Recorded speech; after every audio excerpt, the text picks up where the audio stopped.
Hi, I'm Lisa Levy. I'm founder of GenderWorks. We work with organizations to engage men as male allies and partners and to facilitate women and men working together to drive change. We have created a series on root causes that prevent progress with regard to diversity, equity, and inclusion. And today we're going to be talking about one of those.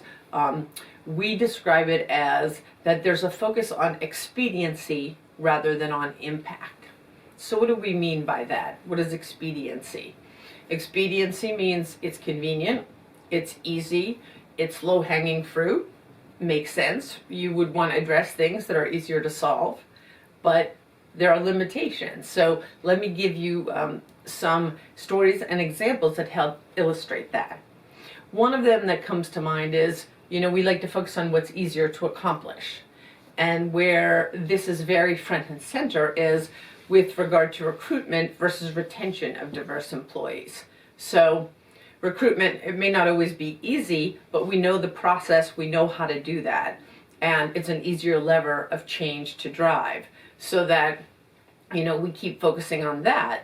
And it's much more difficult, understandably, to change culture, to help people on board, to help them to continue to develop through time. And so for a whole bunch of reasons, diverse employees leave organizations at higher rates.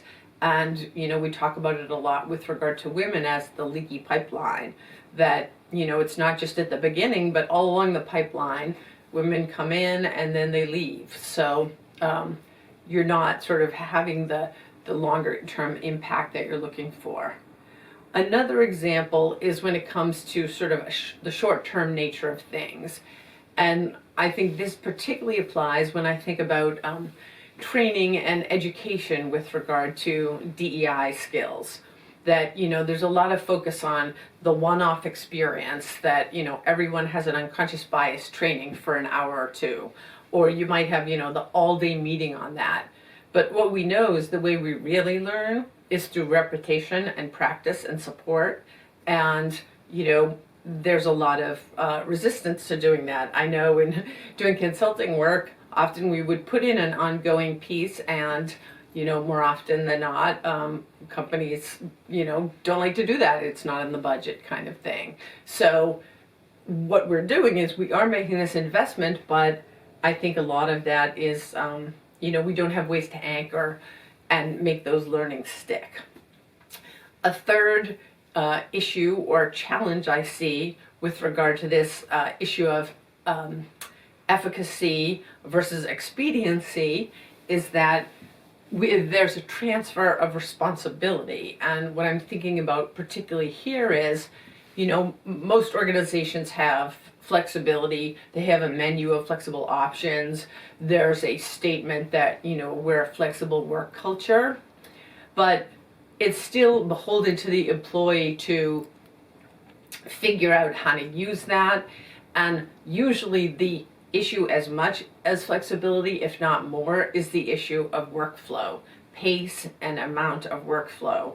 And we don't address those issues. We don't redesign work to make it more sustainable. We don't package jobs differently. So it's really left to the employee to figure out how to do that. And we're seeing during COVID that is a particularly pernicious issue and one that's affecting women very, very centrally, given their disproportionate role in caretaking in many families. So that's sort of a third root cause, that instead of dealing with the overwork issue and the too much to do issue, we take the easier path with, okay, you can work flexibly. And then a last issue that I will share is what I call the activity focus. And this is kind of the check the box mentality.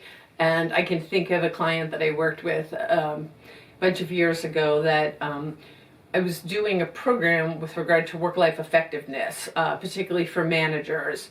And there was so much drive to just make it happen. And as time went on, it became clear that many of the critical people that needed to be there couldn't be there.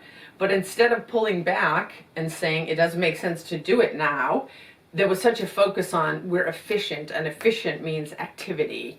And so, they went through with it. So as a step back, the big picture here, or the big message, is that it makes sense to address low-hanging fruit. It makes sense to have success and then, build momentum. But if you never get to those more foundational issues, if you never get to those root causes, then what you find is in 5 years or 2 years or 10 years, you're not far from where you started, because you keep addressing the same issues over and over, and the problem doesn't go away. So I think a good sort of metaphor for that is like, if you have a leak, you can put a bucket underneath and that will solve it to some extent for a certain period of time. But if you never fix the hole, then it's going to keep leaking.